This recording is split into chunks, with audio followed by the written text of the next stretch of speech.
Bom dia, povo de Deus. Hoje, dia 3 de dezembro, me chamo João Golano e trago uma palavra que está em Êxodo 34, vou ler do verso 1 ao 8, que diz assim: O Senhor disse a Moisés: corte 2 tábuas de pedra como as primeiras.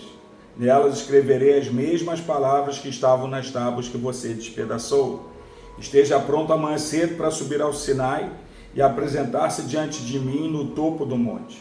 Ninguém deve acompanhá-lo. Aliás, ninguém deve aparecer em parte alguma do monte. Não permita sequer que os rebanhos pastem próximo ao monte. Moisés cortou as 2 tábuas de pedra como as primeiras. Logo de manhã subiu ao monte Sinai, conforme o Senhor havia ordenado, levando nas mãos as 2 tábuas de pedra. Então o Senhor desceu em uma nuvem, ficou ali com Moisés e anunciou o seu nome, Javé. O Senhor passou diante de Moisés, proclamando: Javé, o Senhor, o Deus de compaixão e misericórdia. Sou lento para me irar e cheio de amor e fidelidade. Cubro de amor 1000 gerações e perdoo o mal, a rebeldia e o pecado. Contudo, não absolvo o culpado. Trago as consequências do pecado dos pais sobre os filhos até a 3ª e 4ª geração. No mesmo instante, Moisés se prostrou com o rosto no chão e adorou. Amém, irmãos? Vou começar com uma história. O entregador se atrasou. Use o celular dele apenas uma estrela. A lojista foi grosseira. Escreva uma crítica negativa. Embora os celulares nos permitam fazer compras, manter contatos, eles também nos dão o poder de avaliar os outros. Isso pode ser um problema. Classificar uns aos outros é problemático, pois os julgamentos podem ser feitos sem contexto. O entregador é mal avaliado por atraso, devido a circunstâncias fora do seu controle. A lojista recebe críticas quando passou a noite em claro com uma criança doente. Como evitar avaliar os outros de maneira injusta? Imitando o caráter de Deus, que se descreve como Deus de compaixão e misericórdia, dizendo que Ele não julgará nossas falhas sem contexto. Ele é lento para irar, pois não nos criticaria após uma única experiência ruim. Ele é cheio de amor, ou seja, sua disciplina é para o nosso bem, não para a vingança. E perdoa o mal, a rebeldia e o pecado, significando que nossa vida não precisa ser definida por nossos piores dias. O caráter de Deus nos serve de exemplo. Mateus 6,33.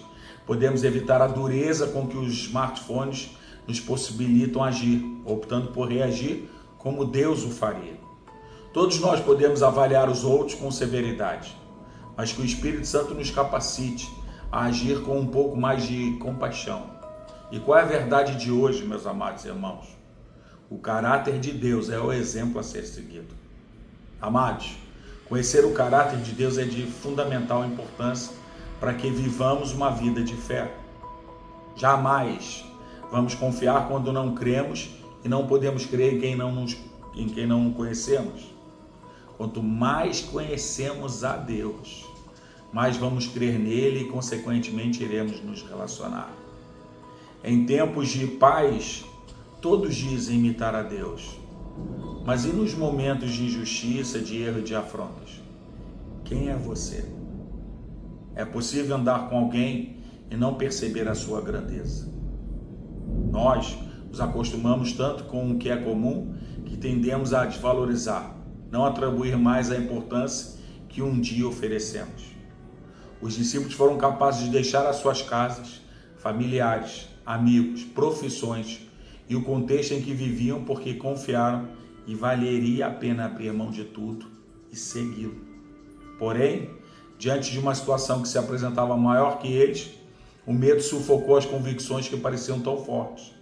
De repente, eles não lembraram da autoridade recebida, dos ensinamentos, do poder e do caráter de quem estava no barco, por exemplo, no dia da tempestade. Em meio ao desespero, eles perguntaram a Jesus se ele não se importava que todos morressem. A indagação revela descrédito no caráter do mestre, uma sugestão de que se eles morressem seria culpa dele por omissão.